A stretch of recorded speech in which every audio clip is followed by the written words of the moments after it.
Welcome into the Gramlich and Mac Lane podcast presented by Ingles, the official supermarket of Gramlich and Mac Lane. I hope everyone had a Merry Christmas. Mac and I were just, what's the word, Mac? Commiserating. Not commiserating. It was so fun, but when you have 2 and 3-year-olds for Christmas, you get them stuff and then the grandparents go ham. Is that right, Mac? Yes, it is a lot of things, not a lot of house, a lot of toys, don't know where all the stuff's going, but here we are. And yeah, very Merry Christmas to everybody. Hope you had an unbelievable Christmas holiday leading into it. And KG, you and I, it's so fun to experience with young kids. Yeah. Like it's just, and I feel like Jacob and Amelia are really at the point where like they know like it's Christmas and every package, every present is mine. And I picked something because I played Elf. I don't know if you played Elf. I played Elf. And every thing I picked up, Amelia walks up, is that for me? Yeah, for me. Oh, baby. Most of them, yes, but not all of them. This goes to your mom. Take it over there. Let her open it. Yeah, exactly, Mac. Oh, man. It was just, it was a lot of fun. Jacob got a driver. Jacob is a golfer. I saw that. And Have we got a yardage yet on that? I know it's early and he hadn't had it long. Well, he goes to the driving range often. I'm going to have Nick. He can hit it probably 20 or 30 yards, like legit with the driver. So, and now that he's finally has his own driver that he can really break in. The superstar. Yeah. Well, when Jacob makes it on the tour, I will stop doing this podcast. As you should. Right. But Mac, before we get into, we're obviously talking Cotton Bowl today. Miami, Ohio State, massive game, New Year's Eve, 7:30 p.m. on ESPN. Before we get into that, Mac, I just want to say this. The game is New Year's Eve. It's about to be a Happy New Year, 2026.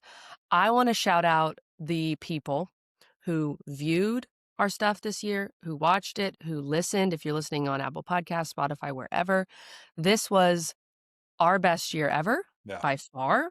I don't think that Mac and I thought we could get to this point when we started this thing 5 years ago. I mean, maybe we did. Mac's more of a dreamer than me, but it's just been really cool, Mac, to see where this podcast has gone. Over 10,000 subscribers on YouTube, keeping that going. Please subscribe if you haven't. That would be a wonderful Christmas gift to me and Mac. But I just wanted to shout out the people because it's been awesome. That's very kind of you, KG. And it's very kind of them because like you said, the support, the love, I mean, the people that have come up to me while I'm traveling, and I'm sure it'll start happening to you way more as you're traveling. Oh, it did. Remember, I told you on that plane I was leaving Florida. I was leaving Tallahassee. Right. Yeah. It's it truly is fun, and it means a lot. Anytime that, you know, if y'all see us out or whatever it might be, to hear that and to say, hey, big fans of the podcast, and you and Kelly do such a great job. That means a lot. And obviously our Clemson people, it means a ton, but it's just another level when we hear folks from SMU or from Miami or from Florida State or everybody, you know, in the conference, wherever we might be. It's really, really cool. And you're right. There's no way we could have thought that this would get to this level. And here it is. And cheers to many, many more, and to, a bunch more years of fun stuff until Jacob makes the tour. And then we have a cutoff date. So guys, let's keep ramping it up till then. And let's try to make this thing as big and as cool as we can. Yeah, Mac, I'm just not going to have time when I'm following you around every weekend. I get it. Maybe live streams from the course. I don't know. Maybe we switch to a golf podcast. I'm cool with that. Or from the PJ. I could talk to you from the PJ. The other person or entity we need to thank is Ingles, of course, for all their support this year. Our presenting sponsor. They are fantastic. Wherever you are, if you are in an Ingles area, check them out. They are the best. So, Mac, let's get to a quick message from our friends at Ingles, and then we will hop into this Cotton Bowl.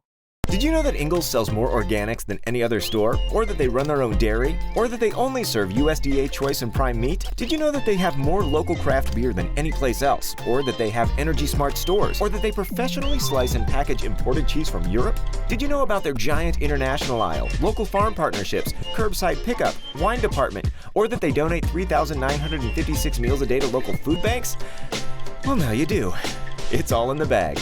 Ingles, low prices, love the savings. Okay, Mac, Cotton Bowl time. Number 10, Miami versus number 2, Ohio State. 7:30 p.m. ESPN, New Year's Eve. I love a New Year's Eve game. It's so fun. Mac is in Dallas, as you can see. Mac is right next to Jerry World. Right there. That's it. Yeah. It's a real shame that our production team could not have got us closer. I mean, the fact that I can't see the game from my hotel room, Wow. We'll work on that. We'll try to Mm. keep getting better.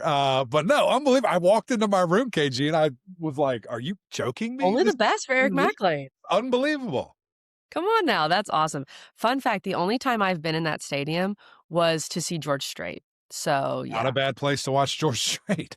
kind of a flex, if you will. Okay, so this game, Mac, I mean, there's so many ways we can start, so many things we can look at. I'm gonna throw some scene-setting numbers at you here, okay? Mm. First and foremost, I think this game has, you could argue, the most NFL talent of these quarterfinals. Mhm. 8 of Mel Kiper's top 25 prospects are playing in this game, Jeez. which is crazy. And then you look at the odds to be the number 1 overall pick in the draft. Ruben Bain has the 3rd best odds. Arvell Reese actually has the 4th best odds. So that's really interesting right there. And then as we keep going down and kind of just setting the scene, Miami, we know in the biggest moments and when the lights are brightest, they've played their best. They're 5-0 against ranked opponents this year, which is one of the best numbers out there. Georgia's 5-1, Bama's 5-2, OU is 5-2. However, what's interesting, Mac, is Miami has never beaten a Big Ten team in a bowl game. And it takes you Wow. back to that '03 crazy game between Miami and Ohio State, the last time they played, and kind of where things have gone there. So let's just set the scene with that, Mac, and what we've seen with Miami and Ohio State. And for you, like, what are your initial just feelings about this game? Yeah, well, I think it makes a lot of sense what you just said there because those were my thoughts on the game and the magnitude of the game. The fact that there's 8 of the top 25, and that's just draft eligible. There's probably a lot more Correct. top 25 players that are just too young to be in that category, but that says a lot. And really, I go back, KG, to early conversations when Miami was like 4-0, Ohio State was 4-0, and they just look different. Now the season went a little bit differently, for Miami, and they kind of had to really work their way to get to this, and then of course Ohio State stumbling at the very end against Indiana there. But I thought these were two teams that were going to meet up in the national championship. So we have thought very highly of both of these programs all year long, and really from the first time I saw Miami in person, it was just like, golly, they are so big. They are so strong at all the key positions on the lines of scrimmage. If Carson Beck can just be a sliver of who I think he can be, we've got a shot. Now I need other Mm, people to rise up. Didn't know Malachi Tony would go on to be, one of the greatest receivers ever in his freshman year for the University of Miami, a record holder for passes caught, and that's about to happen maybe in this game. And for Mark Fletcher to emerge and continue to be that. And then just, for Julian Sayin on the other side for Ohio State to be the most accurate quarterback in yeah, college football. I mean, it probably makes sense. You look at the weapons that he has, and we'll dive in, to these matchups. I mean, that guy can close his eyes and just throw it downfield, and there's a top 10 pick that might catch it. There's so many of those guys, on this team. So I think that has been really fun to see. But maybe the biggest difference of these teams, of anybody else, I think these are the two best defenses left in the yeah. college football playoff. These defenses are nuts, and they are loaded, with edge talent, with cornerback talent. Safety, obviously, Caleb Downs, I think one of the best players in the entire country, right there with Ruben Bain as well. This game is going to be fun. It's going to be high level. And I think what might give Miami the edge, not to tip my hand here, I'm sure y'all know where I'm going, is they just played in a game very similar to that. Ohio Interesting. State's been sitting and waiting, sitting in a loss, thinking about, man, if we could have got it done against Indiana, what? And Miami has played that and won that on the road. How much does that help them will be interesting to see. Yeah, that I was gonna ask you about that, Mac, and that's a great point. By the way, I did say the last time these 2 played in a postseason game was '03. They did play a home and home in, what, 2010, 2011, so they did have that, and they split that. But the last time Miami and Ohio State had played a game of, like, serious consequence was And there was a phantom 23 years flag ago. thrown for Yes. whatever PI, Canes fans, I'm talking about. That's Yep. BS. Can this be the game that resets history? Because that was Ooh, like the crazy run that Miami yep, was on, and then it just got smacked down absolutely. in that game. Can this be the rebirth? I think a lot of Canes fans are feeling that way. That is a great point, Mac, because that's kind of, I think the programs, Ohio State and Miami, went in different directions after Yes. the '03 game, Yeah. and maybe, this can reset, like you said, and start something else. What do you make of, because when you were playing, we didn't really do this, where you lose perhaps in the conference championship, then you get a bye, so you're just sitting around. Yeah. Like, is there some Does that help Miami that they're coming off a win, even though a game where their offense didn't do much, but their defense looked amazing, and Ohio State coming off a loss and also, like, didn't look super great against Michigan, Mm. then lost to Indiana, and then just been sitting there. Yeah, it is fascinating to say the least because it surely played a part last year. Now the seating was different, and Yeah. it was extremely, I think, just a different circumstance. But we do have a sample size of a team of 4 teams that sat and waited and watched, and the teams that played ran through all of them. And so, how much does that play a part this year? And the seating is different this year, and it is the best teams. In straight seating, kind of getting the buys here. How much does that affect it? And it is a fascinating thing to look at given this game and these circumstances, because I've been saying I think Miami can be the Ohio State of a year ago, where they just go nuclear in this playoff and march their way to a national championship. So the fun part is we get to see that. And I think KG, the interesting thing with Ohio State, you could say they face adversity against Texas game one. I don't really feel that. It was an ugly game. It was a bad game. They didn't really give Julian Sands the full keys to the car. He's a freshman. Yeah. It's his first game. I get it. But that was really the only time they were challenged until that Indiana game in the championship, and they lost and they got punched in the mouth. I mean, he had been hit minimal times all year, maybe 10, maybe less than that, maybe single digits all year. He got sacked 5 Mhm. times against Indiana. This defensive line, this defense is way faster, way scarier, way bigger. We'll see how that plays a part here, but what is Ohio State feeling? Have they just been sitting and getting better because they learned, okay, here's our deficiencies, here's what we saw, here's why we lost? Or is it like, dude, we just got rocked and we thought we had our best stuff. What are we going to do? What do Mm. we do now?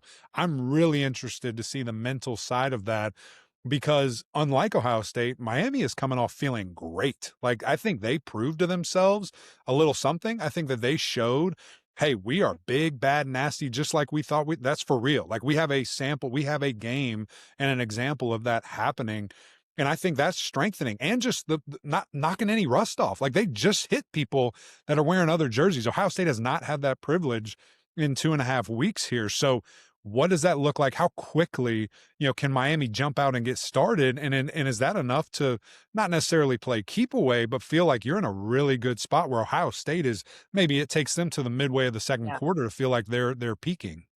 Yeah, that's a great point, Mac, and we'll see if it shapes up that way because it did kinda go that way last year in a lot Yeah, of all these. 4 games, literally all 4 games. Yeah. Let's start you were, referencing the Miami defense. Let's just start there because I think the Miami defense versus the Ohio State offense is, to me, the most interesting thing about this game. The other aspect with the Ohio State offense that we haven't really referenced, yes, Julian Sayin, of course, best completion percentage in FBS. Jeremiah Smith, an absolute monster, as we know. He's from Miami, so that part's interesting. But Brian Hartline, that's Ohio State's Yes. offensive coordinator, took the USF job. Ryan Day says he's calling plays. So Mhm. I think that also, so you're coming off a loss, you've sat forever. Now you've got, yes, it's Ryan Day, it's your head guy, but you've got that different aspect. Hartline's still there. He's just coaching wide receivers. I found that to be really interesting. And to me, Mac, the biggest matchup is this Miami D line. How much havoc can they cause? Indiana sacked Sayin 5 times. He had like negative 29 rushing yards, a lot of those sack yards, of course. Can you get to Sayin? Can you make it uncomfortable so you can kind of neutralize these incredible wide receivers? That's the biggest storyline for me. Yeah, yeah. Well, there were a couple of really big storylines right there, and what's Yeah, interesting to right. me, it is I would have loved to ask Jimbo, and maybe I'll call him to just get his reference because he won't be with us. He's getting inducted to the Hall of Fame, so he's not going to be out here. He's getting inducted to the Orange Bowl Hall of Fame. He will be down in Miami, doing that whole song and dance, and so I need to ask him because I think his last year or two, maybe he didn't call plays either. And what would that be like to be inserted back into that role in the biggest game of the season so far today? And you had no practice. It's just boom, here you go. It's your show. Not that he can't. And obviously that's, Ryan Day's superpower and something that he's really good at, but just the rhythm of it, just the, freedom of, I'm sure it'll come back like riding a bike, but if it doesn't, then what? How awkward and strange, kind of is it? So I would love to hear that from Jimbo, and maybe we'll report back, maybe not, before we go on TV. But that is going to be an interesting nuance just to pay attention to, because now you cannot just be the CEO and run the team and make sure everybody's in the right spot. No, you are responsible for this offense, and it's a really big opposition on that other side that you're going against. So, his time, his energy, the way he's been doing things, it has been altered, and how long they've known this, obviously since Hartline accepted that job down at USF. And I'm sure he's been gone a lot, getting that program where it needs to be, retaining players, which he hasn't been able to do. A lot of those players getting into the portal, specifically their quarterback, Byron Brown. That takes energy and effort. That takes him away from what Coach Hartline is doing at Ohio State. So I know I'm sure he's giving his all, but what is his all? Is his all 20% to Ohio State, 80% to USF? That's a difficult situation to really be in. So fascinated to see that. You bring up giving time. Like, will they have enough time to throw the ball? Do they have the skill? For sure. Do I think that is I don't want to say overwhelming, but that's probably enough respect. That's an overwhelming matchup to not Yeah. only go against Jeremiah Smith, who's the best receiver maybe ever to wear that jersey, which think of all the great That's receivers that have been crazy. there, that have worn that jersey. But then they've got 3 other guys behind him, that one's going to be a top 10 pick this year, and Carnell Tate. And look at what Ennis has been able to do, Claire, the great tight end, and a couple of other receivers that can be weapons as well. To me, the thing, KG, is if he has time, they can do some damage. If he doesn't, then it gets interesting. Then it gets really strange. And how can Miami exploit that? It's that right side that they can abuse that. Not only do you have your starting right guard, who is not very good, by the way, is injured and maybe not playing. So now you have a backup in there that I believe, if they do what they did in the Big Ten championship, they're taking someone who's listed as the left side, Mm, moving him to the right side. So now you're out of position, you're not a starter, and you're going against a right tackle who is also a liability. So that right side is going to be instrumental. And it was a huge liability against Indiana. Every single pressure came from that side. And so I'm fascinated to see what that looks like, KG, and the things that they're going to do, the things that they're going to bring to the table. I would send stunts. I would send blitzes. I would do everything that I can on that side of the ball.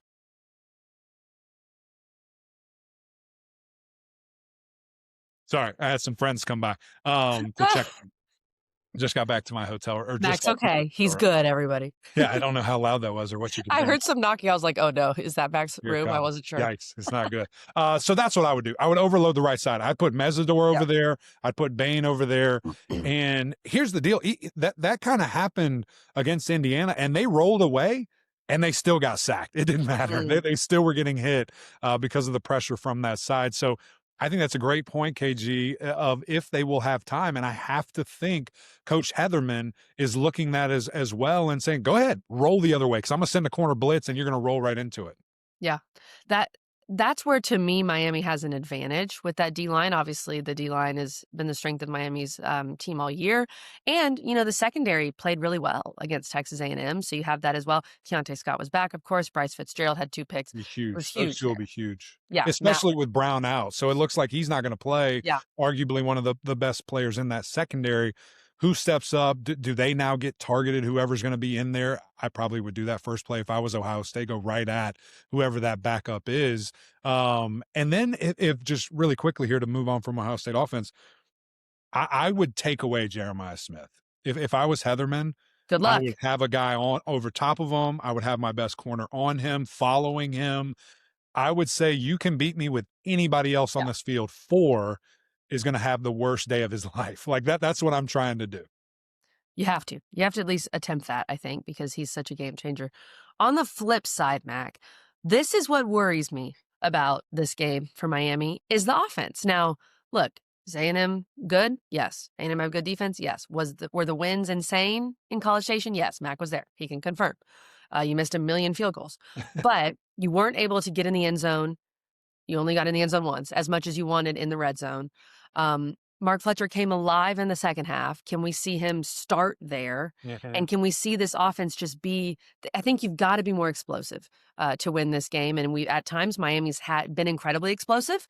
The Florida State game comes to mind, so many others. At times, not as much, but they've been playing well lately offensively. A&M game, kind of an outlier. What are your keys, Mac, for Miami to get going? Because I think we both agree Yeah. you're not gonna win this game scoring 10 points. No, no, no. You absolutely won't. And I think, obviously that outlier being, 20 plus mile an hour winds. I mean, that's a big deal. And it changed the trajectory of the offense and what they wanted to do going into this game. This is inside. You see this dome. Yep. Ain't no wind, no rain. You're good. And it's a beautiful field. It's a beautiful stadium. This is where your best players have to play their best. And so I think the game plan will be, significantly different. I think there will be shots that are able to be had and big plays pushing the ball downfield. And honestly, a quarterback that's antsy to do so, right? I'm Yeah. sure there was multiple times in that A&M game where he probably saw things and wanted to push it downfield, but he knew he just couldn't. I mean, the wind was too much of an X factor that you don't know when it's going to blow and where it's going to blow. Then you put the ball in jeopardy. And so Carson said, "Hey, I think we can run on these boys, line it up and let's do it." And that's a huge piece of that puzzle. And who knows, that might evolve into the game plan when they play on New Year's Eve there. But I do think we see the ball go downfield. I do think, we see Carson Beck have a really, really good day and CJ Daniels steps up, Mhm. continue to be that downfield threat. He was banged up and dealing with injuries. Marion, what can he do from that standpoint?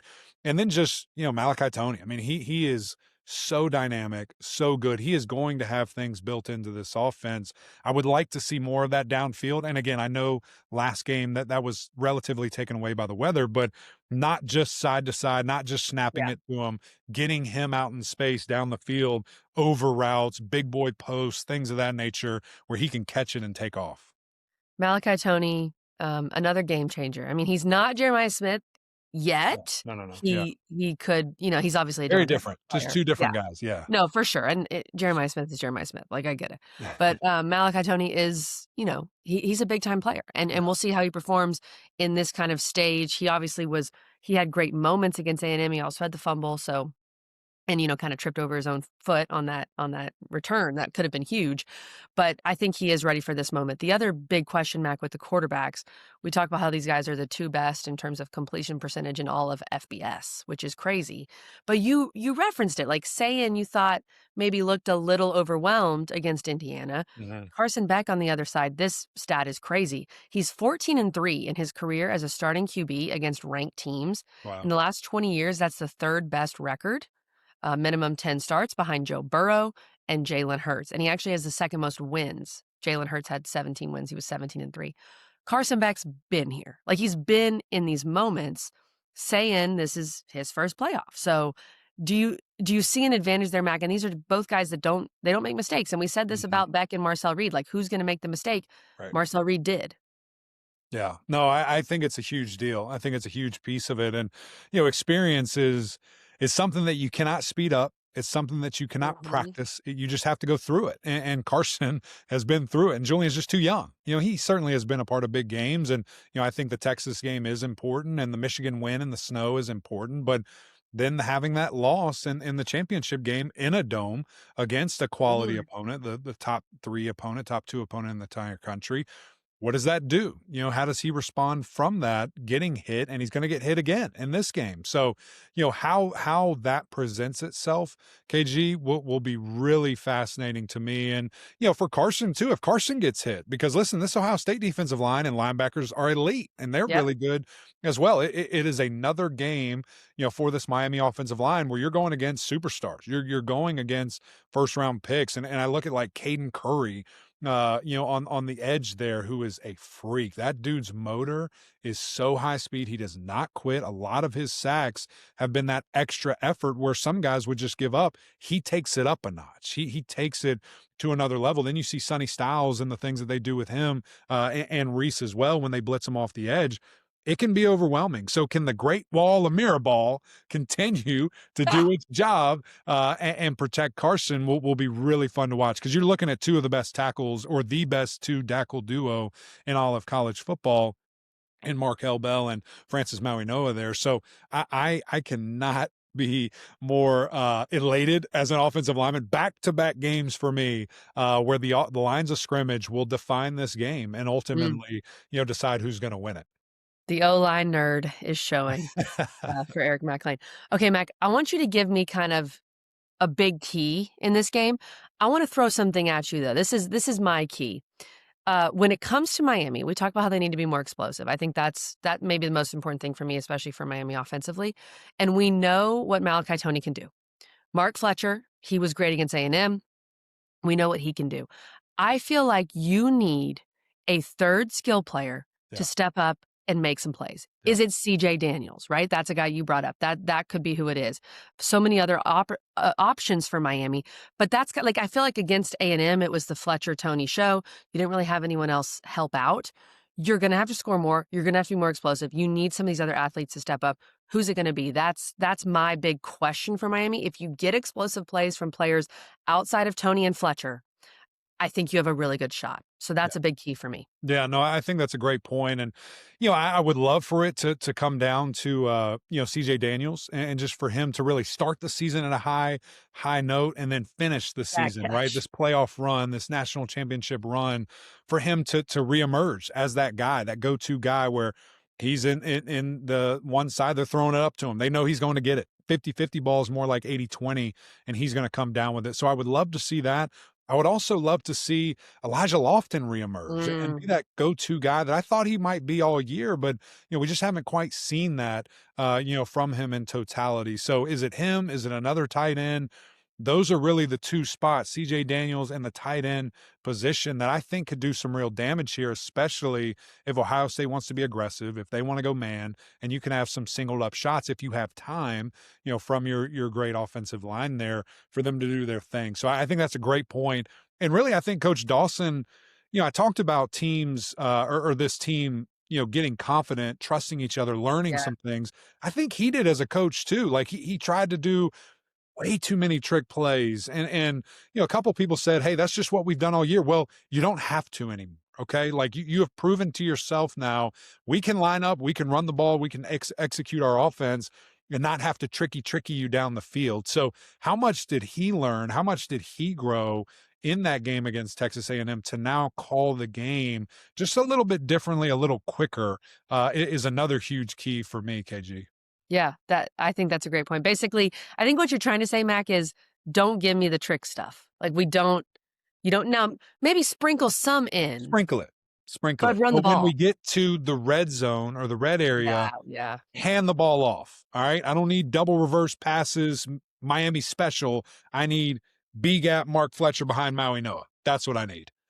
Maybe the pop pass to Malachi Tony. Like you Maybe good the with that? pop pass. That's fine. Okay. If the pop pass is our trick play, I'm cool with that. Yeah. But when it touches three different guys and then gets thrown downfield, I'm not interested. That's as tricky as Mac wants it to be. That's as tricky as he wants it to be. Mac, shall we make some picks? Let's make some picks. Let's go. All right, I'll start us off. I am generally the one that is a little more like, I don't think it's going to happen, right? You could call me negative Nancy, whatever it is, right? I think without a doubt Miami covers. I'm Yeah. going to start there. Ohio 9.5. State's 9.5 is the number, just for everyone. 9.5. Right now, as it is today. Miami is covering that. That being said, I'm going back and forth. I'm truly making this decision as we are talking. I think Ohio State coming off the loss, their offense not looking great either. Miami having played, having hit people, to your point, this game being indoors so that Miami's athletes can show out. Just give me Miami. I think Miami does it. And I am not the one that does this, Mac. I am not this person. I did pick Miami over A&M. I thought they were going to win that game. But I'm just not this person. Yeah. But I think they get it done. I think they do it. Too. So you see, I'm wearing my Stormtrooper white underneath. I've got my green Miami camo. Hey. We're going to war. You got yours on We're too. ready. Both of us in our Stormtrooper. We're ready. Shout out Roback. I got the dog here. There's another dog somewhere. Love it. Shout out to them. But yeah, listen, I think for sure they cover. So if you want to be safe and you want to get some money, hit that up. But I'm straight up money line with these guys. I think they get it done. The over-under number is 41.5. That's low. I would probably take the over just because I'm thinking it's like 24-21. Like, I think it's going to be a dogfight, NFL-style game. And again, Miami just went through this. Ohio State loss, sat in the loss, and then watched all these teams. Recent history tells us the teams with buys are going to struggle. I Mm. think that holds true in the first game of this quarterfinals. Give me the freaking Hurricane, KG. Mac, we shall see. I know you're going to be on the field. I think you need to give us an update as you did, because that video kind of's gone viral on our YouTube of Ruben Bain pregame. Oh, I can do Just that. how locked in he is, how on a scale of 1 to 10, how afraid you are of him. Yeah. Yeah. All of that. We need that update when you're down there on the field. That's perfect. That's perfect. Guys, we appreciate y'all. This was so much fun. Again, if Hurricanes, if you're on the way, holler at us. I'm here right across the street. Let me know. It's going to be an absolute war, a fantastic matchup. This has been a great ride. Hope we keep it rolling because we appreciate your support and love watching these Hurricanes. So if you guys are still here, if you haven't already, subscribe, jump on the channel with us. We're so grateful for all your support, everything that you guys do for us. We would appreciate the comments. Let us know what you think. Are we crazy? Are you with us? Who knows? We'll find out. But until next time, we'll see y'all. Rollback just dropped their licensed game day collection. Polos, hoodies, Q-zips, custom designed for your school. On game days, we wear Rollback, period.